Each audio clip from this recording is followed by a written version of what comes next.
nevertheless, it seems like they're not successful on this front. Both Turkey has been supplying significant amounts of weapons to the Sarraj government in Tripoli, and on the other hand, we have Egypt, we have the United Arab Emirates, we have different countries going on and supporting Haftar and actually making the explosive situation into a lot disastrous proportions from a military standpoint.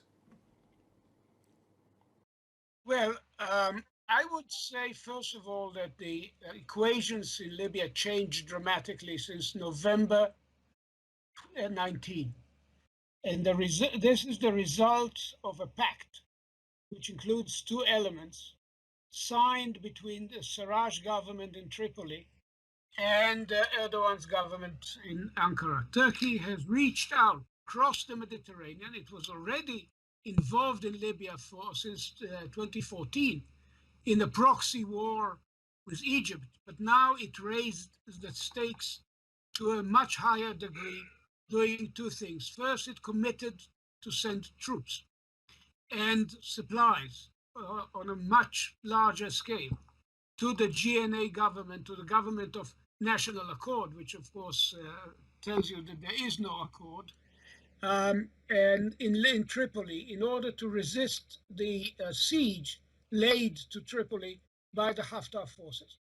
And in return, it also received or organized with Sarraj an agreement on carving up the Eastern Mediterranean EEZ, Exclusive Economic Zone, in a way which gives Turkey the capacity to strangle Israel, Egypt, and Cyprus when they want to try and lay connectivity, whether it's a power line or a gas line, to Europe. This is a grand strategic bid for dominance in the Mediterranean, specifically in the Eastern Mediterranean, through changing the balance of power in Libya. And the fact is that the Turkish intervention succeeded. They have beaten back the LNA, the Libyan National Army of Haftar, and once they have taken the GNA with Turkish help, once they took the Al-Watiya air base, this greatly reduced the effectiveness of Operation Irini, because by now it is safe for the Turks to fly supplies to the GNA. They don't have to use the maritime routes, which are under European supervision.